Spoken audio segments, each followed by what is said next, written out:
श्री शिवाय नमस्तुभ्यम। आज की कथा में आप सभी भक्तों का हार्दिक स्वागत है। भगवान भोलेनाथ और माता पार्वती आपकी समस्त मनोकामनाओं को पूर्ण करें। आज से प्रारंभ हो रहा है वायवीय संहिता का उत्तरखंड और इस संहिता के प्रथम अध्याय में आप सुनेंगे ऋषियों के पूछने पर वायुदेव का श्री कृष्ण और उपमन्यु के मिलन का प्रसंग सुनाना, श्री कृष्ण को उपमन्यु से ज्ञान और भगवान शंकर से पुत्र का लाभ। सूत जी कहते हैं, जो समस्त संसार चक्र के परिभ्रमण में कारण रूप है तथा गौरी के युगल उरोजों में लगे हुए केसर से जिनका वक्षस्थल अंकित है, उन भगवान उमा वल्लभ शिव को नमस्कार है। उपमन्यु को भगवान शंकर के कृपा प्रसाद के प्राप्त होने का प्रसंग सुनाकर मध्याह्न काल में नित्य नियम के उद्देश्य से वायुदेव कथा बंद करके उठ गए। तब नैमिषारण्य निवासी अन्य ऋषि भी अब अमुक बात पूछनी है ऐसा निश्चय करके उठे और प्रतिदिन की भांति अपना तात्कालिक नित्य कर्म पूरा करके भगवान वायुदेव को आया देखकर फिर आकर उनके पास बैठ गए।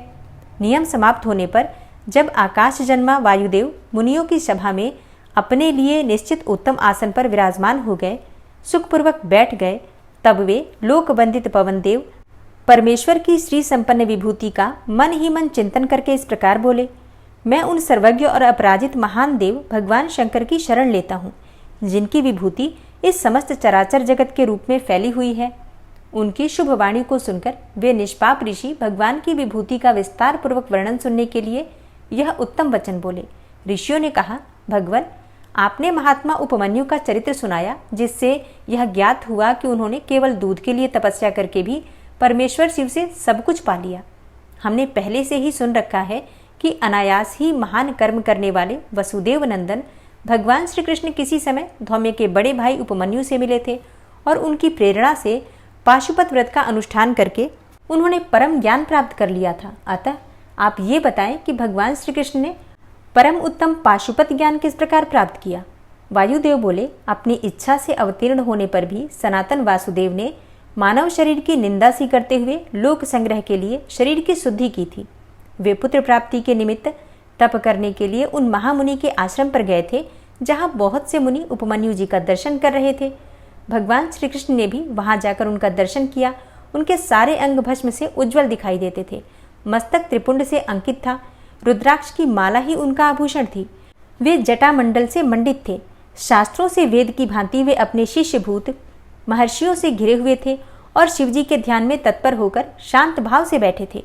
उन महातेजस्वी उपमन्यु का दर्शन करके श्री कृष्ण ने उन्हें नमस्कार किया। उस समय उन्हें संपूर्ण शरीर में रोमांच हुआ। श्री कृष्ण ने बड़े आदर के साथ मुनि की 3 बार परिक्रमा की, फिर अत्यंत प्रसन्नता के साथ मस्तक झुकाकर हाथ जोड़कर उनका स्तवन किया। तदनंतर उपमन्यु ने विधि पूर्वक अग्नि रीति भस्म इत्यादि मंत्रों से श्री कृष्ण के शरीर में भस्म लगाकर उनसे 12 महीने का साक्षात पाशुपत व्रत करवाया। तत्पश्चात मुनि ने उन्हें उत्तम ज्ञान प्रदान किया। उसी समय से उत्तम व्रत का पालन करने वाले संपूर्ण दिव्य पाशुपत मुनि उन श्री कृष्ण को चारों ओर घेर कर उनके पास बैठे रहने लगे। फिर गुरु की आज्ञा से परम शक्तिमान श्री कृष्ण ने पुत्र के लिए सांब सदाशिव की आराधना का उद्देश्य मन में लेकर तपस्या की। उस तपस्या से संतुष्ट होकर 1 वर्ष के पश्चात पार्षदों सहित परम ऐश्वर्यशाली परमेश्वर शांब शिव ने उन्हें दर्शन दिया। श्री कृष्ण ने वर देने के लिए प्रकट हुए सुंदर अंग वाले महादेव जी को हाथ जोड़कर प्रणाम किया और उनकी स्तुति भी की। गणों सहित सांब सदाशिव का स्तवन करके श्री कृष्ण ने अपने लिए एक पुत्र प्राप्त किया। वह पुत्र तपस्या से संतुष्ट चित्त हुए साक्षात शिव ने श्री विष्णु को दिया था। चूंकि सांब शिव ने उन्हें अपना पुत्र प्रदान किया था, इसलिए श्री कृष्ण ने जाम्बवंती कुमार का नाम सांब ही रखा। इस प्रकार अमित पराक्रमी श्री कृष्ण को महर्षि उपमन्यु से ज्ञान लाभ और भगवान शंकर से पुत्र लाभ हुआ। इस प्रकार यह सब प्रसंग मैंने पूरा कह सुनाया। जो प्रतिदिन इसे कहता, सुनता या सुनाता है, वह भगवान विष्णु का ज्ञान पाकर उन्हीं के साथ आनंदित होता है। और अब आप सुनेंगे उपमन्यु द्वारा श्री कृष्ण को पाशुपत ज्ञान का उपदेश। ऋषियों ने पूछा, पाशुपत ज्ञान क्या है? भगवान शिव पशुपति कैसे हैं? और अनायास ही महान कर्म करने वाले भगवान श्री कृष्ण ने उपमन्यु से किस प्रकार प्रश्न किया था? वासुदेव, आप साक्षात शंकर के स्वरूप हैं, इसलिए ये सब बातें बताइए। तीनों लोकों में आपके समान कोई दूसरा वक्ता इन बातों को बताने में समर्थ नहीं है। सूत जी कहते हैं, उन महर्षियों की यह बातें सुनकर वायुदेव ने भगवान शंकर का स्मरण करके इस प्रकार उत्तर देना आरंभ किया। वायुदेव बोले, महर्षियों, पूर्व काल में श्री कृष्ण रूपधारी भगवान विष्णु ने अपने आसन पर बैठे हुए महर्षि उपमन्यु से उन्हें प्रणाम करके न्यायपूर्वक यूं प्रश्न किया। श्री कृष्ण ने कहा, भगवान, महादेव जी ने देवी पार्वती को जिस दिव्य पाशुपत ज्ञान तथा अपनी संपूर्ण विभूति का उपदेश दिया था, मैं उसी को सुनना चाहता हूँ। महादेव जी पशुपति कैसे हुए? पशु कौन कहलाते हैं? वे पशु किन पाशों से बांधे जाते हैं और फिर किस प्रकार उनसे मुक्त होते हैं? महात्मा श्री कृष्ण के इस प्रकार पूछने पर श्रीमान उपमन्यु ने महादेव जी तथा देवी पार्वती जी को प्रणाम करके उनके प्रश्न के अनुसार उत्तर देना आरंभ किया। उपमन्यु बोले, देवकी नंदन, ब्रह्मा जी से लेकर स्थावर पर्यंत जो भी संसार के वशवर्ती चराचर प्राणी हैं, वे सबके सब भगवान शिव के पशु कहलाते हैं और उनके पति होने के कारण देवेश्वर शिव को पशुपति कहा गया है। वे पशुपति अपने पशुओं को मल और माया आदि पाशों से बांधते हैं और भक्ति पूर्वक उनके द्वारा आराधित होने पर वे स्वयं ही उन्हें उन पाशों से मुक्त करते हैं। जो 24 तत्व हैं, वे माया के कार्य एवं गुण हैं, वे ही विषय कहलाते हैं। जीवों अर्थात पशुओं को बांधने वाले पाश वे ही हैं। इन पाशों द्वारा ब्रह्मा से लेकर कीट पर्यंत समस्त पशुओं को बांधकर महेश्वर पशुपति देव उनसे अपना कार्य कराते हैं। उन महेश्वर की ही आज्ञा से प्रकृति पुरुषोचित बुद्धि को जन्म देती है। बुद्धि अहंकार को प्रकट करती है तथा अहंकार कल्याणदायी देवाधिदेव शिव की आज्ञा से 11 इंद्रियों और 5 तन्मात्राओं को उत्पन्न करता है। तन्मात्राएं भी उन्हीं महेश्वर के महान शासन से प्रेरित होकर क्रमशः 5 महाभूतों को उत्पन्न करती हैं। वे सब महाभूत शिव की आज्ञा से ब्रह्मा से लेकर तृण पर्यंत देहधारियों के लिए देह की सृष्टि करते हैं। बुद्धि कर्तव्य का निश्चय करती है और अहंकार अभिमान करता है। चित्त चेतता है और मन संकल्प विकल्प करता है। श्रवण आदि ज्ञानेंद्रियां पृथक पृथक शब्द आदि विषयों को ग्रहण करती हैं। वे महादेव जी की आज्ञा बल से केवल अपने ही विषयों को ग्रहण करती हैं।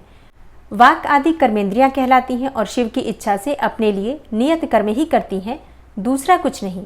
शब्द आदि जाने जाते हैं और बोलना आदि कर्म किए जाते हैं। इन सब के लिए भगवान शंकर की गुरुतर आज्ञा का उल्लंघन करना असंभव है। परमेश्वर शिव के शासन से ही आकाश सर्वव्यापी होकर समस्त प्राणियों को अवकाश प्रदान करता है। वायु तत्व प्राण आदि नाम भेदों द्वारा बाहर भीतर के संपूर्ण जगत को धारण करता है। अग्नि तत्व देवताओं के लिए हव्य और कव्य भोजी पितरों के लिए कव्य पहुंचाता है। साथ ही मनुष्यों के लिए पाक आदि का भी कार्य करता है।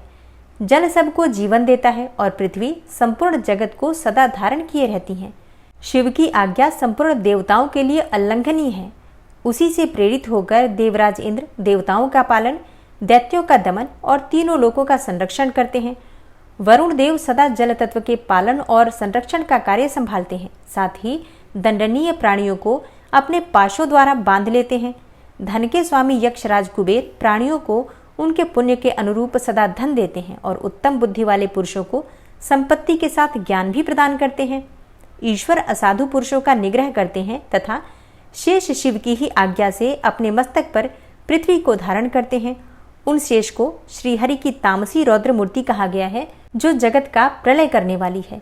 ब्रह्मा जी शिव जी की ही आज्ञा से संपूर्ण जगत की सृष्टि करते हैं तथा अपनी अन्य मूर्तियों द्वारा पालन और संहार का कार्य भी करते हैं।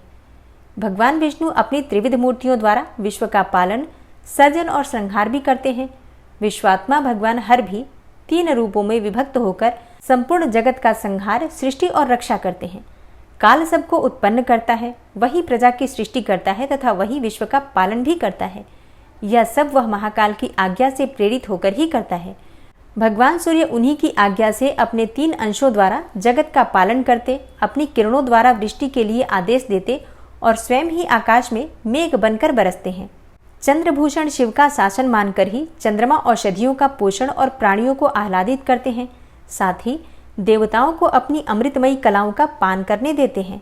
आदित्य, वसु, रुद्र, अश्विनी कुमार, मरुदगण, आकाशचारी ऋषि, सिद्ध, नागगण, मनुष्य, मृग, पशु, पक्षी, कीट आदि स्थावर प्राणी, नदियाँ, समुद्र, पर्वत, वन, सरोवर, अंगों सहित वेद, शास्त्र, मंत्र, वैदिक स्तोत्र और यज्ञ आदि, कालाग्नि से लेकर शिव पर्यंत भुवन, उनके अधिपति, असंख्य ब्रह्मांड, उनके आवरण, वर्तमान, भूत और भविष्य, दिशा विदिशाएं, कला और काल के भिन्न भिन्न भेद तथा जो कुछ भी इस जगत में देखा और सुना जाता है, वह सब भगवान शंकर की आज्ञा के बल से ही टिका हुआ है। उनकी आज्ञा के ही बल से यहाँ पृथ्वी, पर्वत, मेघ, समुद्र, नक्षत्रगण, इंद्रादि देवता, स्थावर, जंगम अथवा जड़ और चेतन सबकी स्थिति है। उपमन्यु कहते हैं, हे श्री कृष्ण, महेश्वर परमात्मा शिव की मूर्तियों से यह संपूर्ण चराचर जगत किस प्रकार व्याप्त है यह सुनो। ब्रह्मा, विष्णु, रुद्र, महेशान तथा सदाशिव, ये उन महेश्वर की 5 मूर्तियां जाननी चाहिए जिनसे यह संपूर्ण विश्व विस्तार को प्राप्त हुआ है। इनके सिवा और भी उनके 5 शरीर हैं जिन्हें पंच ब्रह्म अर्थात मंत्र कहते हैं। इस जगत में कोई भी ऐसी वस्तु नहीं है जो उन मूर्तियों से व्याप्त न हो। ईशान, पुरुष, अघोर, वामदेव और सद्योजात, ये महादेव जी की विख्यात 5 ब्रह्म मूर्तियां हैं। इनमें जो ईशान नामक उनकी आदि श्रेष्ठतम मूर्ति है वह प्रकृति के साक्षात भोक्ता क्षेत्रज्ञ को व्याप्त करके स्थित है। मूर्तिमान प्रभु शिव की जो तत्पुरुष नामक मूर्ति है वह गुणों के आश्रय रूप भोग्य अव्यक्त अर्थात प्रकृति में अधिष्ठित है। पिनाकपाणी महेश्वर की जो अत्यंत पूजित अघोर नामक मूर्ति है वह धर्म आदि 8 अंगों से युक्त बुद्धि तत्व को अपना अधिष्ठान बनाती है। विधाता महादेव जी की वामदेव नामक मूर्ति को आगम वेत्ता विद्वान अहंकार की अधिष्ठात्री बताते हैं। बुद्धिमान पुरुष अमित तेजस्वी शिव की सद्योजात नामक मूर्ति को मन की अधिष्ठात्री कहते हैं। विद्वान पुरुष भगवान शिव की ईशान नामक मूर्ति को श्रवणेन्द्रिय, वाणी, शब्द और व्यापक आकाश तत्व की स्वामिनी मानते हैं। पुराणों के अर्थ ज्ञान में निपुण समस्त विद्वानों ने महेश्वर के तत्पुरुष नामक विग्रह को त्वचा, हाथ, स्पर्श और वायु तत्व का स्वामी समझा है। मनीषी मुनि शिव की अघोर नामक मूर्ति को नेत्र, पैर, रूप और अग्नि तत्व की अधिष्ठात्री बताते हैं। भगवान शिव के चरणों में अनुराग रखने वाले महात्मा पुरुष उनकी वामदेव नामक मूर्ति को रसना, पायु, रस और जल तत्व की स्वामिनी समझते हैं तथा सद्योजात नामक मूर्ति को वे घ्राणेन्द्रिय, उपस्थ, गंध और पृथ्वी तत्व की अधिष्ठात्री कहते हैं। महादेव जी की ये 5 मूर्तियां कल्याण की एकमात्र हेतु हैं। कल्याणकामी पुरुषों को इनकी सदा ही यत्नपूर्वक वंदना करनी चाहिए। उन देवाधिदेव महादेव जी की जो 8 मूर्तियां हैं तत्स्वरूप ही यह जगत है।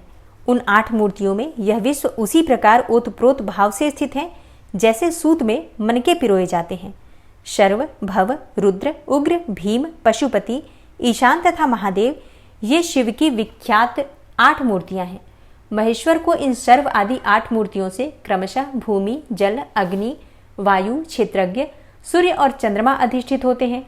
उनकी पृथ्वीमयी मूर्ति संपूर्ण चराचर जगत को धारण करती है।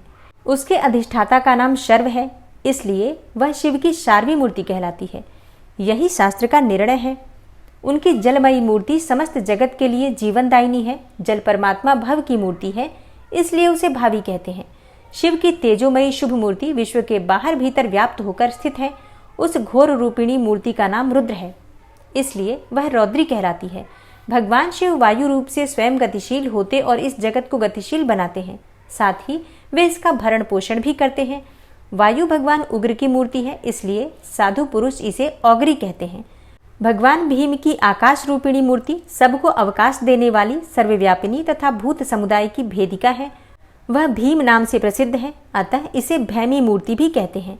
संपूर्ण नेत्रों में निवास करने वाली तथा संपूर्ण आत्माओं की अधिष्ठात्री शिव मूर्ति को पशुपति मूर्ति समझना चाहिए। वह पशुओं के पाशों का उच्छेद करने वाली है। महेश्वर की जो ईशान नामक मूर्ति है वही दिवाकर अर्थात सूर्य नाम धारण करके संपूर्ण जगत को प्रकाशित करती हुई आकाश में विचरती है, जिनकी किरणों में अमृत भरा है और जो संपूर्ण विश्व को उस अमृत से आप्यायित करते हैं। वे चंद्रदेव भगवान शिव के महादेव नामक विग्रह हैं, अतः उन्हें महादेव मूर्ति कहते हैं। यह जो 8वीं मूर्ति है वह परमात्मा शिव का साक्षात स्वरूप है तथा अन्य सब मूर्तियों में व्यापक है, इसलिए यह संपूर्ण विश्व शिवरूप ही है। जैसे वृक्ष की जड़ सींचने से उसकी शाखाएं पुष्ट होती हैं, उसी प्रकार भगवान शिव की पूजा से उनके स्वरूप भूत जगत का पोषण होता है। इसलिए सबको अभय दान देना, सब पर अनुग्रह करना, सबका उपकार करना, यह शिव का आराधन माना गया है। जैसे इस जगत में अपने पुत्र पौत्र आदि के प्रसन्न रहने से माता पितामह आदि को प्रसन्नता होती है, उसी प्रकार संपूर्ण जगत की प्रसन्नता से भगवान शंकर प्रसन्न होते हैं। यदि किसी भी देहधारी को दंड दिया जाता है तो उसके द्वारा अष्टमूर्तिधारी शिव का ही अनिष्ट किया जाता है, इसमें संशय नहीं है। 8 मूर्तियों के रूप में संपूर्ण विश्व को व्याप्त करके स्थित हुए भगवान शिव का तुम सब प्रकार से भजन करो, क्योंकि रुद्रदेव सबके परम कारण है। और अब आप सुनेंगे शिव और शिवा की विभूतियों का वर्णन।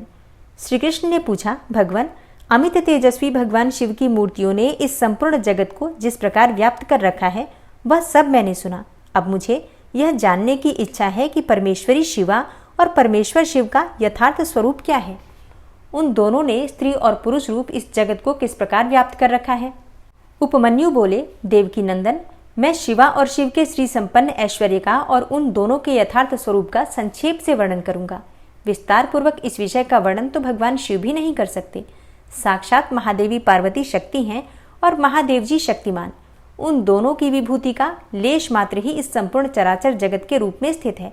यहाँ कोई वस्तु जड़ रूप है और कोई वस्तु चेतन रूप। वे दोनों क्रमशः शुद्ध अशुद्ध तथा पर और अपर कहे गए हैं। जो चिरण मंडल जड़ मंडल के साथ संयुक्त होकर संसार में भटक रहा है वही अशुद्ध और अपर कहा गया है। उससे भिन्न जो जड़ के बंधन से मुक्त है वह पर और शुद्ध कहा गया है। अपर और पर चिद चित्त स्वरूप है। इन पर स्वभावतः शिव और शिवा का स्वामित्व है। शिवा और शिव के ही वश में यह विश्व है। विश्व के वश में शिवा और शिव नहीं है। यह जगत शिव और शिवा के शासन में है, इसलिए वे दोनों इसके ईश्वर या विश्वेश्वर कहे गए हैं। जैसे शिव हैं वैसी ही शिवा देवी हैं तथा जैसी शिवा देवी है वैसे ही शिव हैं। जिस तरह चंद्रमा और उनकी चांदनी में कोई अंतर नहीं है, उसी प्रकार शिव और शिवा में कोई अंतर न समझे। जैसे चंद्रिका के बिना ये चंद्रमा सुशोभित नहीं होते, उसी प्रकार शिव विद्यमान होने पर भी शक्ति के बिना सुशोभित नहीं होते। जैसे ये सूर्यदेव कभी प्रभा के बिना नहीं रहते और प्रभा भी उन सूर्यदेव के बिना नहीं रहती, निरंतर उनके आश्रय ही रहती है, उसी प्रकार शक्ति और शक्तिमान को सदा एक दूसरे की अपेक्षा होती है। न तो शिव के बिना शक्ति रह सकती है और न शक्ति के बिना शिव।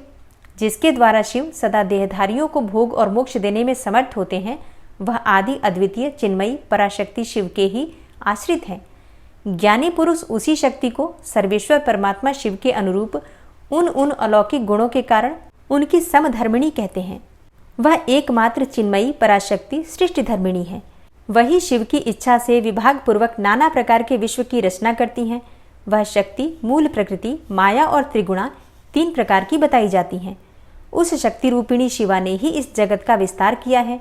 व्यवहार भेद से शक्तियों के 1, 2, 100, 1000 एवं बहुसंख्यक भेद हो जाते हैं।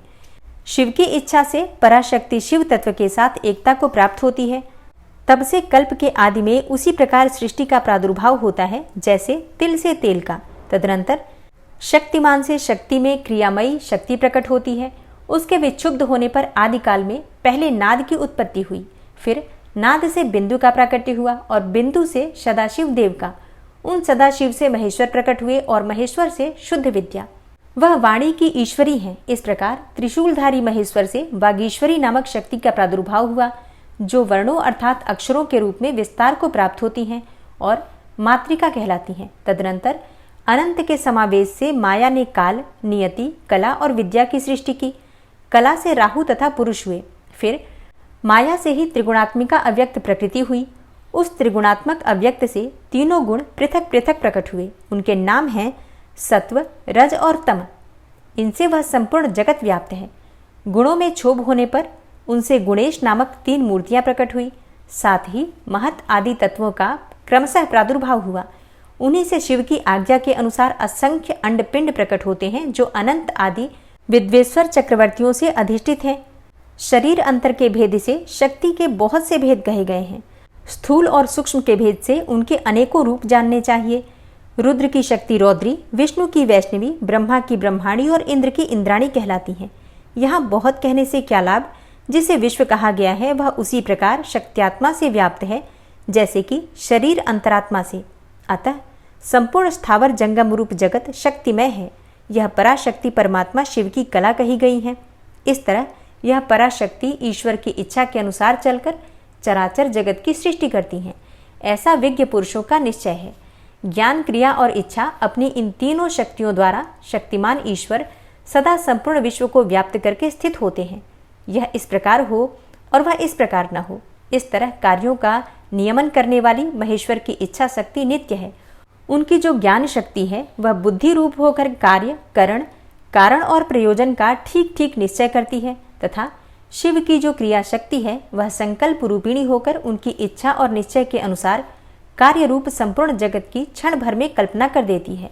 इस प्रकार तीनों शक्तियों से जगत का उत्थान होता है। प्रसव धर्म वाली जो शक्ति है वह पराशक्ति से प्रेरित होकर ही संपूर्ण जगत की सृष्टि करती है। इस तरह शक्तियों के संयोग से शिव शक्तिमान कहलाते हैं। शक्ति और शक्तिमान से प्रकट होने के कारण यह जगत शाक्त और शैव कहा गया है। जैसे माता पिता के बिना पुत्र का जन्म नहीं होता, उसी प्रकार भव और भवानी के बिना इस चराचर जगत की उत्पत्ति नहीं होती। स्त्री और पुरुष से प्रकट हुआ जगत स्त्री और पुरुष रूप ही है।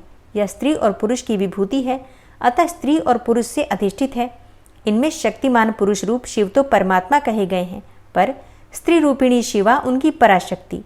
शिव सदाशिव कहे गए हैं और शिवा मनोन्मनी। शिव को महेश्वर जानना चाहिए और शिवा माया कहलाती हैं। परमेश्वर शिव पुरुष है और परमेश्वरी शिवा प्रकृति। महेश्वर शिव रुद्र हैं और उनकी वल्लभा शिवा देवी रुद्राणी है। विश्वेश्वर देव विष्णु है और उनकी प्रिया लक्ष्मी। जब सृष्टिकर्ता शिव ब्रह्मा कहलाते हैं तब उनकी प्रिया को ब्रह्माणी कहते हैं। भगवान शिव भास्कर हैं और भगवती शिवा प्रभा। कामनाशन शिव महेंद्र है और गिरिराज नंदिनी उमा शची। महादेव जी अग्नि है और उनकी अर्धांगिनी उमा स्वाहा। भगवान त्रिलोचन यम है और गिरिराज नंदिनी उमा यम प्रिया। भगवान शंकर निऋति हैं और पार्वती नैऋत्री। भगवान रुद्र वरुण है और पार्वती वारुणी। चंद्रशेखर शिव वायु हैं और पार्वती शिवा वायुप्रिया। शिव यक्ष हैं और पार्वती रिद्धि। चंद्रार्ध शेखर शिव चंद्रमा है और रुद्र वल्लभा उमा रोहिणी। परमेश्वर शिव ईशान हैं और परमेश्वरी शिवा उनकी पत्नी। नागराज अनंत को वलय रूप में धारण करने वाले भगवान शंकर अनंत हैं और उनकी वल्लभा शिवा अनंता। काल शत्रु शिव कालाग्नि रुद्र हैं और काली कालांतक प्रिया हैं। जिनका दूसरा नाम पुरुष है, ऐसे स्वयंभू मनु के रूप में साक्षात शंभु ही हैं और शिवप्रिया उमा शत्रुपा हैं। साक्षात महादेव दक्ष हैं और परमेश्वरी पार्वती प्रसूति। भगवान भव रुचि हैं और भवानी को ही विद्वान पुरुष आकुति कहते हैं। महादेव जी भृगु हैं और पार्वती ख्याति। भगवान रुद्र मरीचि हैं और शिव वल्लभा संभूति। भगवान गंगाधर अंगिरा हैं और साक्षात उमा स्मृति हैं। चंद्रमौली पुलस्त हैं और पार्वती प्रीति। त्रिपुरनाशक शिव पुलह हैं और पार्वती ही उनकी प्रिया हैं। यज्ञ विध्वंसी शिव क्रतु कहे गए हैं और उनकी प्रिया पार्वती सन्नति। भगवान शिव अत्रि हैं और साक्षात उमा अनुसुया। कालहंता शिव कश्यप हैं और महेश्वरी उमा देवमाता अदिति। कामनाशन शिव वशिष्ठ हैं और साक्षात देवी पार्वती अरुंधति हैं। भगवान शंकर ही संसार के सारे पुरुष हैं और महेश्वरी शिवा ही संपूर्ण स्त्रियां, अतः सभी स्त्री पुरुष उन्हीं की विभूतियां हैं। भगवान शिव विषयी हैं और परमेश्वरी उमा विषय। जो कुछ सुनने में आता है वह सब उमा का रूप है और जो श्रोता साक्षात भगवान शंकर हैं। जिसके विषय में प्रश्न या जिज्ञासा होती है उस समस्त वस्तु समुदाय का रूप शंकर वल्लभा शिवा स्वयं धारण करती हैं तथा पूछने वाला जो पुरुष है वह बाल चंद्रशेखर विश्वात्मा शिव रूप ही है। भव वल्लभा उमा ही द्रष्टव्य वस्तुओं का रूप धारण करती हैं और दृष्टा पुरुष के रूप में शशि खंडमौली भगवान विश्वनाथ ही सब कुछ देखते हैं। संपूर्ण रस की राशि महादेवी है और उस रस का आस्वादन करने वाले मंगलमय महादेव हैं। प्रेम समूह पार्वती हैं और प्रियतम विषभोजी शिव हैं। देवी महेश्वरी सदा मंतव्य वस्तुओं का स्वरूप धारण करती हैं और विश्वात्मा महेश्वर महादेव उन वस्तुओं के मनता अर्थात मनन करने वाले हैं। भव वल्लभा पार्वती बोद्धव्य अर्थात जानने योग्य वस्तुओं का स्वरूप धारण करती हैं और शिशु शशि शेखर भगवान महादेव ही उन वस्तुओं के ज्ञाता हैं। सामर्थ्यशाली भगवान पिनाकी संपूर्ण प्राणियों के प्राण हैं और सबके प्राणों की स्थिति जल रूपिणी माता पार्वती हैं। त्रिपुरांतक पशुपति की प्राण वल्लभा पार्वती देवी जब क्षेत्र का स्वरूप धारण करती हैं तब काल के भी काल भगवान महाकाल क्षेत्रज्ञ रूप में स्थित होते हैं। शूलधारी महादेव जी दिन हैं तो शूलपाणी प्रिया पार्वती रात्रि। कल्याणकारी महादेव जी आकाश हैं और शंकर प्रिया पार्वती पृथ्वी। भगवान महेश्वर समुद्र हैं तो गिरिराज कन्या शिवा उसकी तटभूमि है। वृषभ ध्वज महादेव वृक्ष हैं। विश्वेश्वर प्रिया उमा उस पर फैलने वाली लता है। भगवान त्रिपुरनाशक महादेव संपूर्ण पुल्लिंग रूप को स्वयं धारण करते हैं और महादेव मनोरमा देवी उमा सारा स्त्रीलिंग रूप धारण करती हैं। शिव वल्लभा शिवा समस्त शब्दजाल का रूप धारण करती हैं और बालेंदु शेखर शिव संपूर्ण अर्थ का।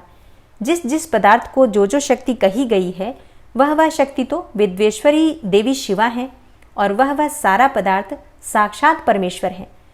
जो सबसे परे हैं, जो पवित्र हैं, जो पुण्यमय है तथा जो मंगल रूप है, उस वस्तु को महाभाग महात्माओं ने उन्हीं दोनों शिव पार्वती के तेज से विस्तार को प्राप्त हुई बताया है। जैसे जलते हुए दीपक की शिखा समूचे घर को प्रकाशित करती है, उसी प्रकार शिव पार्वती का ही यह तेज व्याप्त होकर संपूर्ण जगत को प्रकाश दे रहा है। ये दोनों शिवा और शिव सर्वरूप हैं, सबका कल्याण करने वाले हैं। अतः सदा ही इन दोनों का पूजन, नमन एवं चिंतन करना चाहिए। श्री कृष्ण, आज मैंने तुम्हारे समक्ष अपनी बुद्धि के अनुसार परमेश्वर शिवा और शिव के यथार्थ स्वरूप का वर्णन किया है, परंतु इयत्तापूर्वक नहीं। अर्थात इस वर्णन से यह नहीं मान लेना चाहिए कि इन दोनों के यथार्थ रूप का पूर्णतः वर्णन हो गया, क्योंकि इनके स्वरूप की इयता अर्थात सीमा नहीं है। जो समस्त महापुरुषों के भी मन की सीमा से परे हैं, परमेश्वर शिव और शिवा के उस यथार्थ स्वरूप का वर्णन कैसे किया जा सकता है? जिन्होंने अपने चित्त को महेश्वर के चरणों में अर्पित कर दिया है तथा जो उनके अन्य भक्त हैं, उनके ही मन में वे आते हैं और उन्हीं की बुद्धि में आरूढ़ होते हैं। दूसरों की बुद्धि में वे आरूढ़ नहीं होते। यहाँ मैंने जिस विभूति का वर्णन किया है वह प्राकृत है, इसलिए अपरा मानी गई है। इसमें भिन्न जो अप्राकृत एवं परा विभूति है वह गुह्य है, और उनके गुह्य रहस्य को जानने वाले पुरुष ही उन्हें जानते हैं। परमेश्वर की वह अप्राकृत परा विभूति वो है जहाँ से मन और इंद्रियों सहित वाणी लौट आती है। परमेश्वर की वही विभूति यहाँ परम धाम है, वही यहाँ परम गति है और वही यहाँ पराकाष्ठा है। जो अपने श्वास और इंद्रियों पर विजय पा चुके हैं, वे योगी जन ही उसे पाने का प्रयत्न करते हैं। शिवा और शिव की यह विभूति संसार रूपी विषधर सर्प के डसने से मृत्यु के अधीन हुए मानवों के लिए संजीवनी औषधि है।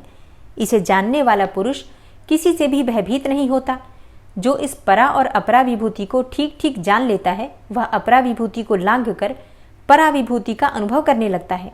हे श्री कृष्ण, यह तुमसे परमात्मा शिव और पार्वती के यथार्थ स्वरूप का गोपनीय होने पर भी वर्णन किया गया है, क्योंकि तुम भगवान शिव की भक्ति के योग्य हो। जो शिष्य ना हो, शिव के उपासक ना हो और भक्त भी ना हो, ऐसे लोगों को कभी शिव पार्वती की इस विभूति का उपदेश नहीं देना चाहिए। यह वेदों की आज्ञा है। अतः अत्यंत कल्याणमय श्री कृष्ण, तुम दूसरों को इसका उपदेश न देना। जो तुम्हारे जैसे योग्य पुरुष हो उन्हीं से कहना, अन्यथा मौन ही रहना। जो भीतर से पवित्र, शिव का भक्त और विश्वासी हो, वह यदि इसका कीर्तन करे तो मनोवांछित फल का भागी होता है। यदि पहले के प्रबल प्रतिबंधक कर्मों द्वारा प्रथम बार फल की प्राप्ति में बाधा पड़ जाए तो भी बारंबार साधन का अभ्यास करना चाहिए। ऐसा करने वाले पुरुष के लिए यहाँ कुछ भी दुर्लभ नहीं है। शिव और शिवा की विभूतियों को सुनने के बाद भगवान श्री कृष्ण बोले, भगवान, अब मैं उस शिव ज्ञान को सुनना चाहता हूँ जो वेदों का सार तत्व है तथा जिसे भगवान शिव ने अपने शरणागत भक्तों की मुक्ति के लिए कहा है। प्रभु शिव की पूजा कैसे की जाती है, पूजा आदि में किसका अधिकार है तथा ज्ञान योग आदि कैसे सिद्ध होते हैं। उत्तम व्रत का पालन करने वाले हे मुनीश्वर, ये सब बातें विस्तार पूर्वक बताइए। उपमन्यु ने कहा, भगवान शिव ने जिस वेदोक्त ज्ञान को संक्षिप्त करके कहा है वही शैव ज्ञान है। वह निंदा स्तुति आदि से रहित तथा श्रवण मात्र से ही अपने प्रति विश्वास उत्पन्न करने वाला है। यह दिव्य ज्ञान गुरु की कृपा से ही प्राप्त होता है और अनायासी मोक्ष देने वाला है। मैं उसे संक्षेप में ही बताऊंगा, क्योंकि उसका विस्तार पूर्वक वर्णन कोई कर ही नहीं सकता।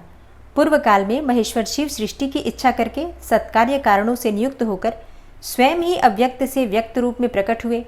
उस समय ज्ञान स्वरूप भगवान विश्वनाथ ने देवताओं में सबसे प्रथम देवता वेदपति ब्रह्मा जी को उत्पन्न किया। ब्रह्मा जी ने उत्पन्न होकर अपने पिता महादेव को देखा तथा ब्रह्मा जी के जनक महादेव जी ने भी उत्पन्न हुए ब्रह्मा जी की ओर स्नेहपूर्ण दृष्टि से देखा और उन्हें सृष्टि रचने की आज्ञा दी। रुद्रदेव की कृपा दृष्टि से देखे जाने पर सृष्टि के सामर्थ्य से युक्त होकर उन ब्रह्मदेव ने समस्त संसार की रचना की और पृथक पृथक वर्णों तथा आश्रमों की व्यवस्था की। उन्होंने यज्ञ के लिए सोम की सृष्टि की। सोम से द्युलोक का प्रादुर्भाव हुआ। फिर पृथ्वी, अग्नि, सूर्य, यज्ञमय विष्णु और शचीपति इंद्र प्रकट हुए। वे सब तथा अन्य देवता रुद्राध्याय पढ़कर रुद्रदेव की स्तुति करने लगे। तब भगवान महेश्वर अपनी लीला प्रकट करने के लिए उन सब का ज्ञान हरकर प्रसन्न मुख से उन देवताओं के आगे खड़े हो गए। तब देवताओं ने मोहित होकर उनसे पूछा, आप कौन हैं? भगवान रुद्र बोले, श्रेष्ठ देवताओं, सबसे पहले मैं ही था, इस समय भी सर्वत्र मैं ही हूँ और भविष्य में भी मैं ही रहूँगा। मेरे सिवा दूसरा कोई नहीं है। मैं भी अपने तेज से संपूर्ण जगत को तृप्त करता हूँ। मुझसे अधिक और मेरे समान कोई नहीं है। जो मुझे जानता है वह मुक्त हो जाता है। ऐसा कहकर भगवान रुद्र वहीं अंतर्ध्यान हो गए। जब देवताओं ने उन महेश्वर को नहीं देखा तब वे सामदेव के मंत्रों द्वारा उनकी स्तुति करने लगे। अथर्वशीर्ष में वर्णित पाशुपत व्रत को ग्रहण करके उन अमर गणों ने अपने संपूर्ण अंगों में भस्म लगा लिया। यह देखकर उन पर कृपा करने के लिए पशुपति महादेव अपने गणों और उमा के साथ उनके निकट आए। प्राणायाम के द्वारा श्वास को जीतकर निद्रा रहित एवं निष्पाप हुए योगी जन अपने हृदय में जिनका दर्शन करते हैं, उन्हीं महादेव को उन देवेश्वरों ने वहां देखा, जिन्हें ईश्वर की इच्छा का अनुसरण करने वाली पराशक्ति कहते हैं। उन वामलोचना भवानी को भी उन्होंने वामदेव महेश्वर के वाम भाग में विराजमान देखा, जो संसार को त्याग कर शिव के परम पद को प्राप्त हो चुके हैं तथा जो नित्य सिद्ध हैं। उन गणेश्वरों का भी देवताओं ने दर्शन किया। तत्पश्चात देवता महेश्वर संबंधी वैदिक और पौराणिक दिव्य स्तोत्रों द्वारा देवी सहित महेश्वर की स्तुति करने लगे। तब वृषभध्वज महादेव जी ने भी उन देवताओं की ओर कृपा पूर्वक देखकर अत्यंत प्रसन्न होकर स्वभावतः मधुर वाणी में बोले, मैं तुम लोगों पर बहुत संतुष्ट हूँ। उन प्रार्थनीय एवं पूज्यतम भगवान वृषभध्वज को अत्यंत प्रसन्न चित्त जानकर देवताओं ने प्रणाम करके आनंद पूर्वक उनसे पूछा।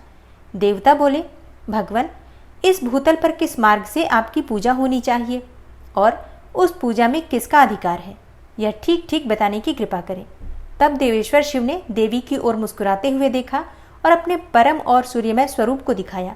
उनका वह स्वरूप संपूर्ण ऐश्वर्य गुणों से संपन्न, सर्व तेजोमय, सर्वोत्कृष्ट तथा शक्तियों, मूर्तियों, अंगों, ग्रहों और देवताओं से घिरा हुआ था। उसके 8 भुजाएं और 4 मुख थे। उसका आधा भाग नारी के रूप में था और उस अद्भुत आकृति वाले आश्चर्यजनक स्वरूप को देखते ही सब देवता यह जान गए कि सूर्यदेव, पार्वती देवी, चंद्रमा, आकाश, वायु, तेज, जल, पृथ्वी तथा शेष पदार्थ भी शिव के ही स्वरूप हैं। संपूर्ण चराचर जगत शिवमय ही है। परस्पर ऐसा कहकर उन्होंने भगवान सूर्य को अर्घ्य दिया और नमस्कार किया। अर्घ्य देते समय वे इस प्रकार बोले, जिनका वर्ण सिंदूर के समान और मंडल सुंदर है, जो सुवर्ण के समान कांतिमान आभूषणों से विभूषित है, जिनके नेत्र कमल के समान हैं, जिनके हाथ में भी कमल है, जो ब्रह्मा, इंद्र और नारायण के भी कारण है, उन भगवान को नमस्कार है। यो कहकर उत्तम रत्नों से पूर्ण सुवर्ण, कुमकुम, कुश और पुष्प से युक्त जल सोने के पात्र में लेकर उन देवेश्वर को अर्घ्य दें और कहें, भगवान, आप प्रसन्न हो, आप सबके आदि कारण हैं। आप ही रुद्र, विष्णु, ब्रह्मा और सूर्य रूप हैं।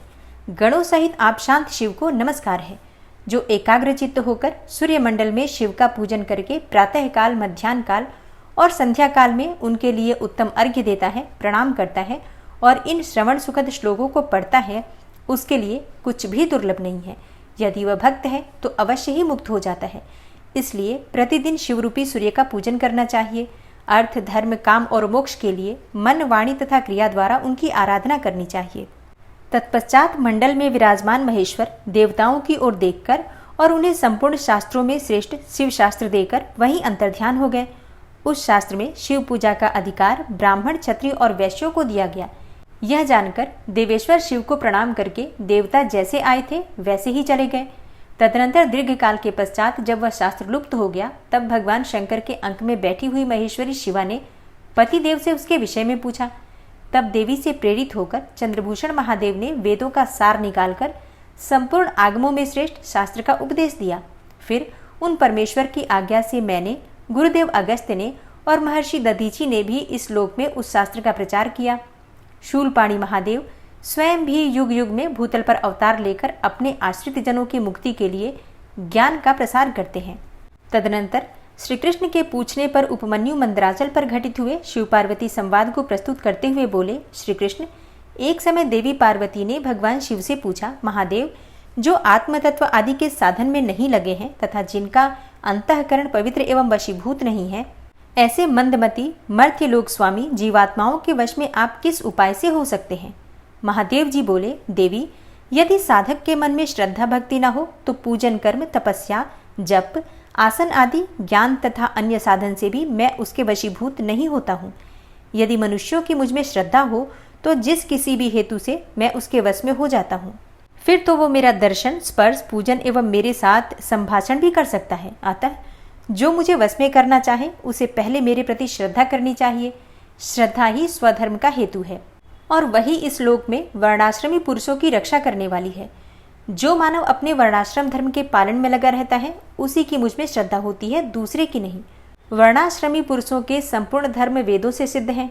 पूर्व काल में ब्रह्मा जी ने मेरी ही आज्ञा लेकर उनका वर्णन किया था। ब्रह्मा जी का बताया हुआ वह धर्म अधिक धन के द्वारा ही साध्य है तथा अनेकों प्रकार के क्रियाकलाप से युक्त होता है। उससे मिलने वाला अधिकांश फल अक्षय नहीं है तथा उस धन के अनुष्ठान में अनेकों प्रकार के क्लेश और आयास उठाने पड़ते हैं। उस महान धर्म से परम दुर्लभ श्रद्धा को पाकर जो वर्णाश्रमी मनुष्य अनन्य भाव से मेरी शरण में आ जाते हैं उन्हें सुखद मार्ग से धर्म, अर्थ, काम और मोक्ष प्राप्त होते हैं। वर्णाश्रम संबंधी आचार की सृष्टि मैंने ही बारंबार की है। उसमें भक्ति भाव रखकर जो मेरे हो गए हैं उन्हीं वर्णाश्रमियों का मेरी उपासना में अधिकार है, दूसरों का नहीं। यह मेरी निश्चित आज्ञा है। मेरी आज्ञा के अनुसार धर्म मार्ग से चलने वाले वर्णाश्रमी पुरुष मेरी शरण में आकर मेरे कृपा प्रसाद से मल और माया आदि पाशों से मुक्त हो जाते हैं तथा मेरे पुनरावृत्ति रहित धाम में पहुंचकर मेरा उत्तम साधर्म्य प्राप्त करके परमानंद में निमग्न हो जाते हैं। इसलिए मेरे बताए हुए वर्ण धर्म को पाकर अथवा न पाकर भी जो मेरी शरण लेकर मेरा भक्त बन जाता है वह स्वयं ही अपनी आत्मा का उद्धार कर लेता है। यह कोटि कोटि गुना अधिक अलब्ध लाभ है। अतः मेरे मुख से प्रतिपादित वर्ण धर्म का पालन अवश्य करना चाहिए। भगवान शिव कहते हैं, देवी, सब प्राणियों पर दया करनी चाहिए। सदा अहिंसा धर्म का पालन सबके लिए उचित है। ज्ञान का संग्रह भी आवश्यक है। सत्य बोलना, चोरी से दूर रहना, ईश्वर और परलोक पर विश्वास रखना, मुझ में श्रद्धा करना, इंद्रियों को संयम में रखना, वेद शास्त्रों का पढ़ना पढ़ाना, यज्ञ करना कराना, मेरा चिंतन करना, ईश्वर के प्रति अनुराग रखना और सदा ज्ञानशील होना ब्राह्मण के लिए नितांत आवश्यक है। जो ब्राह्मण ज्ञान योग की सिद्धि के लिए सदा इस प्रकार उपर्युक्त धर्मों का पालन करता है वह शीघ्र ही विज्ञान पाकर योग को भी सिद्ध कर लेता है। हे प्रिय, ज्ञानी पुरुष ज्ञानाग्नि के द्वारा इस कर्मण्य शरीर को क्षण भर में दग्ध करके मेरे प्रसाद से योग का ज्ञाता होकर कर्म बंधन से छुटकारा पा जाता है। पुण्य पाप में जो कर्म है उसे मोक्ष का प्रतिबंधक बताया गया है। इसलिए योगी पुरुष योग के द्वारा पुण्य का परित्याग कर दे, क्योंकि फल की कामना से प्रेरित होकर कर्म करने से ही मनुष्य बंधन में पड़ता है, केवल कर्म करने मात्र से नहीं। इसलिए कर्म के फल को त्याग देना चाहिए। देवी, क्रिया का एकमात्र आत्मा भाव ही है, वही मेरा सनातन धर्म है। मन, वाणी और कर्म द्वारा कहीं भी किंचित मात्र फल की इच्छा न रखकर ही क्रिया करनी चाहिए। हे देवेश्वरी, फल का उद्देश्य रखने से मेरा आश्रय लघु हो जाता है, क्योंकि फलार्थी को यदि फल न मिला तो वह मुझे छोड़ सकता है। सती साध्वी देवी, फलार्थी होने पर भी जिस साधक का चित्त मुझ में ही प्रतिष्ठित होता है उसे उसके भाव के अनुसार फल में अवश्य देता हूँ। लेकिन जिनका मन फल की इच्छा न रखकर ही मुझ में लगा हो परंतु पीछे वे फल चाहने लगे हों, वे भक्त भी मुझे प्रिय हैं। जो पूर्व संस्कार वशी फलाफल की चिंता न करके विवश होकर मेरी शरण लेते हैं वे भक्त मुझे अधिक प्रिय हैं। हे परमेश्वरी, उन भक्तों के लिए ही मेरी प्राप्ति से बढ़कर दूसरा कोई वास्तविक लाभ नहीं है तथा मेरे लिए भी वैसे भक्तों की प्राप्ति से बढ़कर और कोई लाभ नहीं है। मुझ में समर्पित हुआ उनका भाव मेरे अनुग्रह से ही उनको मानो बलपूर्वक परम निर्वाण रूप फल प्रदान करता है। जिन्होंने अपने चित्त को मुझे समर्पित कर दिया है, अतएव जो मेरे अनन्य भक्त हैं वे महात्मा पुरुष ही मेरे धर्म के अधिकारी हैं। उनके 8 लक्षण बताए गए हैं। मेरे भक्तजनों के प्रति स्नेह, मेरी पूजा का अनुमोदन, स्वयं की भी मेरे पूजन में प्रवृत्ति, मेरे लिए ही शारीरिक चेष्टाओं का होना, मेरी कथा सुनने में भक्ति भाव, कथा सुनते समय स्वर, नेत्र और अंगों में विकार का होना, बारंबार मेरी स्मृति और सदा मेरे आश्रित रहकर ही जीवन निर्वाह करना, ये 8 प्रकार के चिन्ह यदि किसी म्लेच्छ में भी हो तो वह विप्र शिरोमणि श्रीमान मुनि है, वह सन्यासी है और वही पंडित है। जो मेरा भक्त नहीं है वह चारों वेदों का विद्वान हो तो भी मुझे प्रिय नहीं है, परंतु जो मेरा भक्त है वह चांडाल हो तो भी प्रिय है। उसे उपहार देना चाहिए, उससे प्रसाद ग्रहण करना चाहिए तथा वह मेरे ही समान पूजनीय है। जो भक्ति भाव से मुझे पत्र, पुष्प, फल अथवा जल समर्पित करता है उसके लिए मैं अदृश्य नहीं होता हूँ और वह भी मेरी दृष्टि से कभी ओझल नहीं होता है। तब देवी बोली, हे महेश्वर, दुर्जय, दुर्लंघ्य एवं कलुषित कलिकाल में जब सारा संसार धर्म से विमुख होकर पापमय अंधकार से आच्छादित हो जाएगा, वर्ण और आश्रम संबंधी आचार नष्ट हो जाएंगे, धर्म संकट उपस्थित हो जाएगा, सबका अधिकार संदिग्ध, अनिश्चित और विपरीत हो जाएगा, उस समय उपदेश की प्रणाली नष्ट हो जाएगी और गुरु शिष्य की परंपरा भी जाती रहेगी। फिर ऐसी परिस्थिति में आपके भक्त किस उपाय से मुक्त हो सकते हैं? महादेव जी ने कहा, देवी, कली काल के मनुष्य मेरी परम मनोरम पंचाक्षरी विद्या का आश्रय लेकर भक्ति से भावित चित्त होकर संसार बंधन से मुक्त हो जाते हैं। जो अकथनीय और अचिंतनीय है, उन मानसिक, वाचिक और शारीरिक दोषों से जो दूषित, कृतज्ञ, निर्दय, छली, लोभी और कुटिल चित्त हैं, वे मनुष्य भी यदि मुझ में मन लगाकर मेरी पंचाक्षरी विद्या का जप करेंगे, उनके लिए वह विद्या ही संसार भय से तारने वाली होगी। देवी, मैंने बारंबार प्रतिज्ञा पूर्वक यह बात कही है कि भूतल पर मेरा पतित हुआ भक्त भी इस पंचाक्षरी विद्या के द्वारा बंधन से मुक्त हो जाता है। देवी बोली, यदि मनुष्य पतित होकर सर्वथा कर्म करने के योग्य न रह जाए तो उसके द्वारा किया गया कर्म नरक की ही प्राप्ति कराने वाला होता है। ऐसी दशा में पतित मानव इस विद्या द्वारा कैसे मुक्त हो सकता है? महादेव जी ने कहा, सुंदरी, तुमने यह बहुत ठीक बात पूछी है। अब इसका उत्तर सुनो। पहले मैंने इस विषय को गोपनीय समझकर अब तक प्रकट नहीं किया था।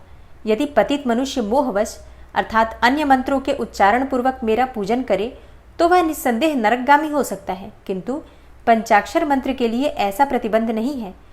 जो केवल जल पीकर और हवा खाकर तप करते हैं तथा दूसरे लोग जो नाना प्रकार के व्रतों द्वारा अपने शरीर को सुखाते हैं, उन्हें इन व्रतों द्वारा मेरे लोक की प्राप्ति नहीं होती, परंतु जो भक्ति पूर्वक पंचाक्षरी मंत्र से ही एक बार मेरा पूजन कर लेता है, वह भी इस मंत्र के ही प्रताप से मेरे धाम में पहुंच जाता है।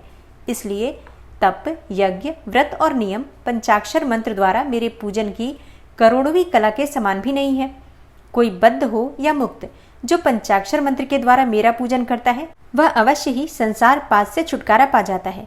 देवी, ईशान आदि 5 ब्रह्म जिसके अंग हैं, उस षडक्षर या पंचाक्षर मंत्र के द्वारा जो भक्ति भाव से मेरा पूजन करता है, वह मुक्त हो जाता है।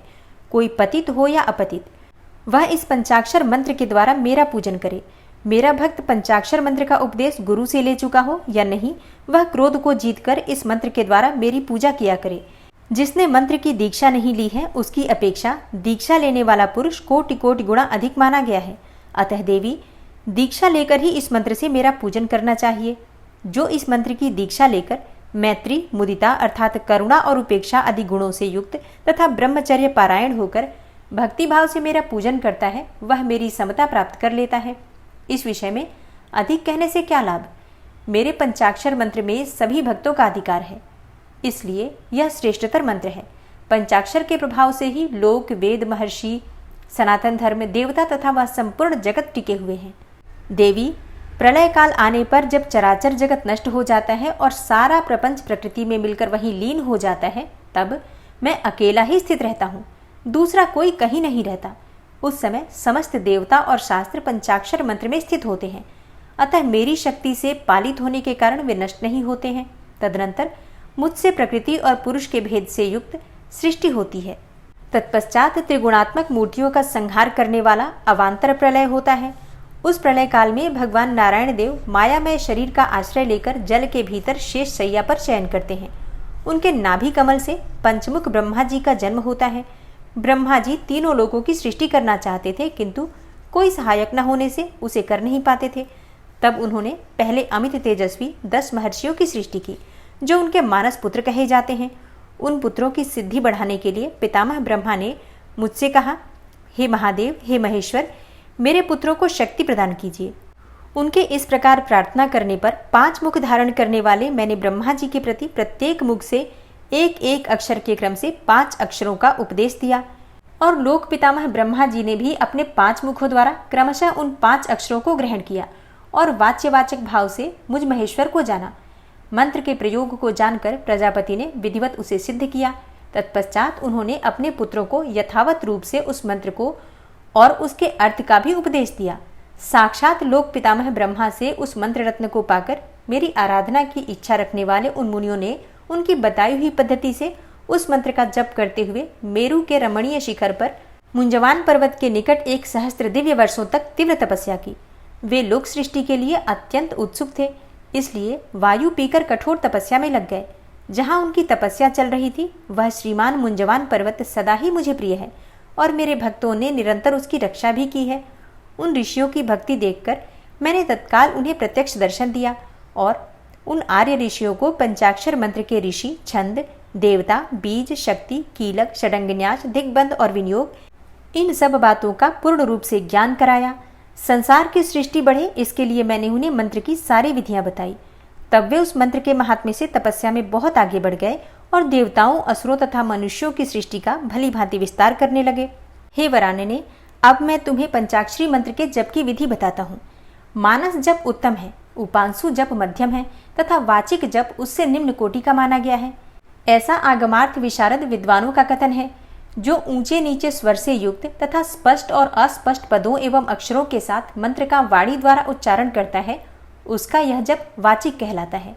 जिस जप में केवल जिह्वा मात्र हिलती है अथवा बहुत धीमे स्वर से अक्षरों का उच्चारण होता है तथा जो दूसरों के कान में पड़ने पर भी उन्हें कुछ सुनाई नहीं देता, ऐसे जप को उपांशु कहते हैं।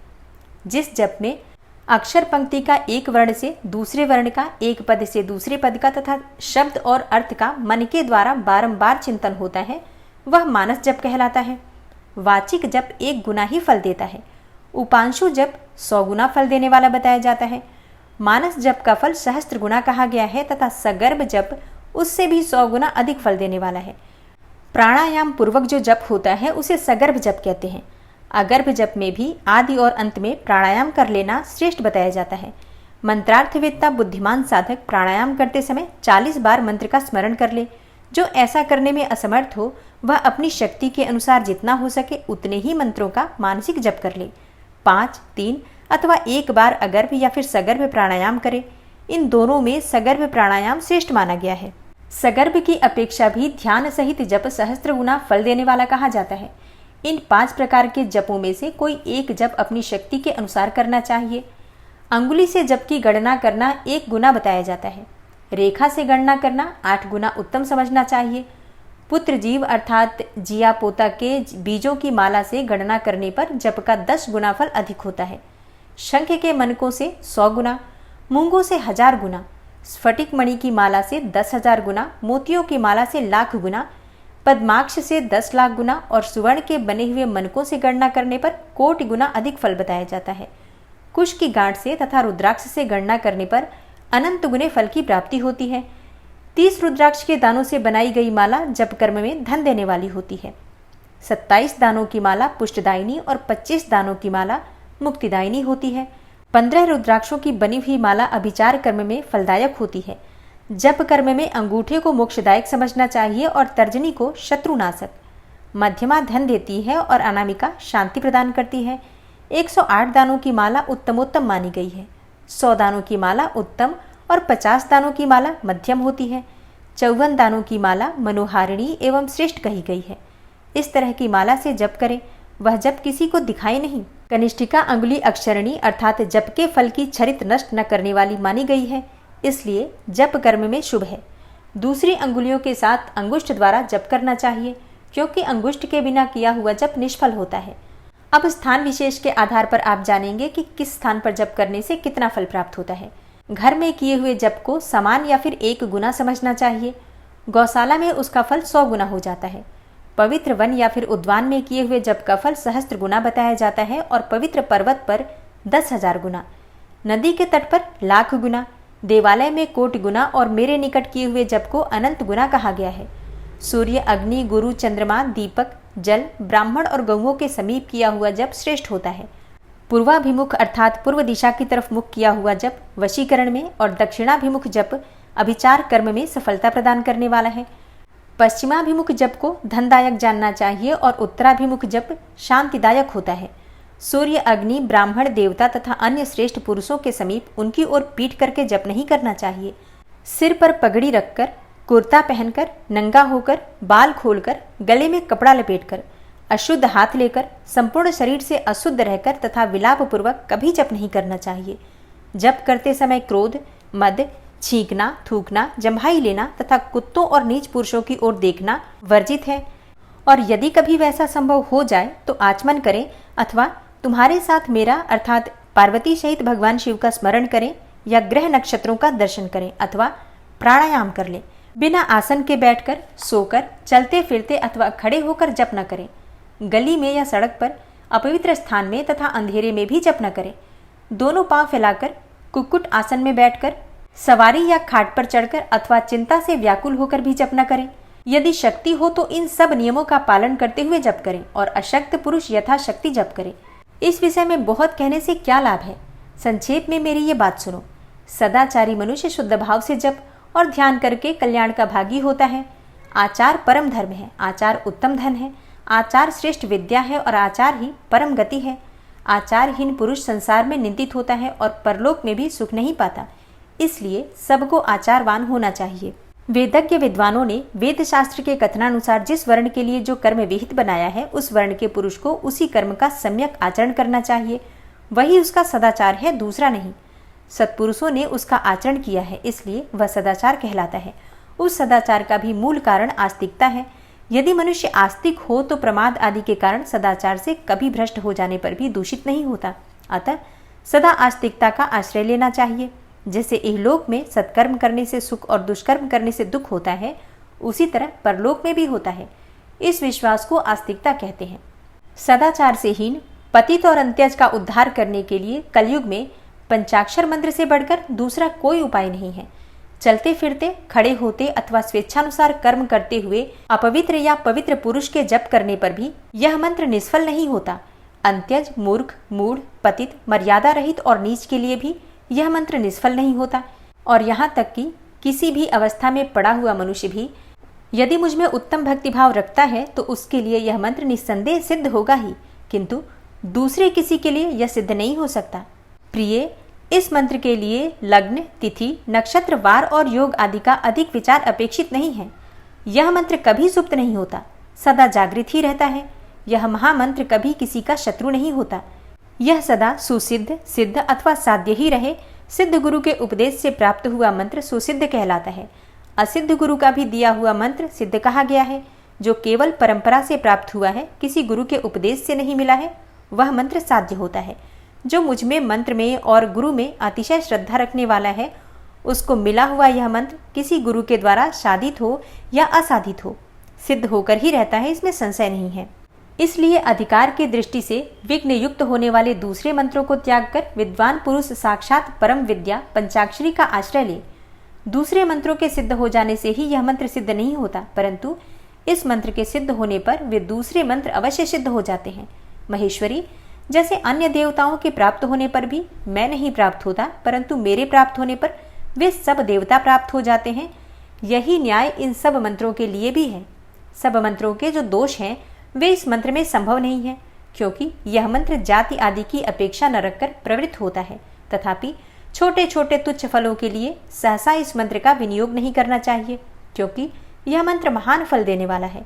उपमन्यु कहते हैं, यदुनंदन, इस प्रकार त्रिशूलधारी महादेव जी ने तीनों लोकों के हित के लिए साक्षात महादेवी पार्वती से इस पंचाक्षर मंत्र की विधि कही थी।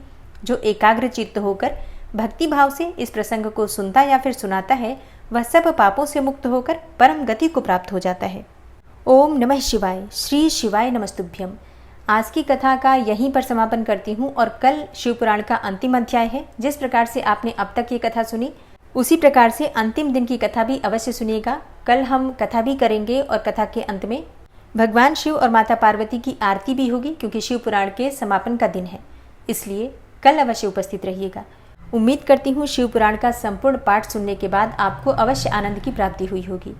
मिलती हूँ मैं आपसे कल की कथा में। तब तक के लिए नमस्कार।